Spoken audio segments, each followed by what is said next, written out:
Mu töökaaslane ütles, et ma näen väsinud välja ja nüüd ma pean vabandama. See juhtus täna mu lõunapausi ajal. Olen poes saalitöötaja. Pausi ajal scrollisin puhkeruumis TikTokis klapid peas.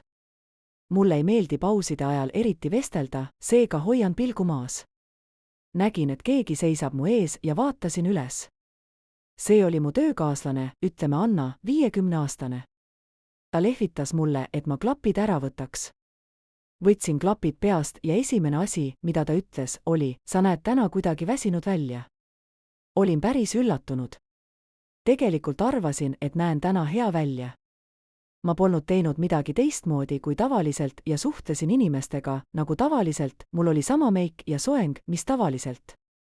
Seega ma arvan, et ta kujutas seda ise ette. Ma tegelikult veits solvusin, et ta oli mulle öelnud, et ma ei näe hea välja, nii et ma ütlesin sarkastiliselt, thanks. Ta ütles veel teist korda, et näen väsinud välja ja ma vastasin, et ta ise näeb täna ka suht sitt välja. Mõtlesin seda naljana, aga nägin tema näost kohe, et ta ei saa sellest aru ja ütlesin, et ma tegin nalja. Aga ta pööritas ainult silmi ja kõndis minema.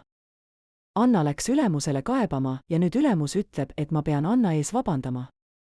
Ma ei tea, mida teha. Minu kommentaar oli üsna ebaviisakas, aga tema alustas ja on varemgi mu välimuse kohta paar ebaviisakat märkust teinud. Seega ma arvan, et mul oli õigus midagi vastu öelda.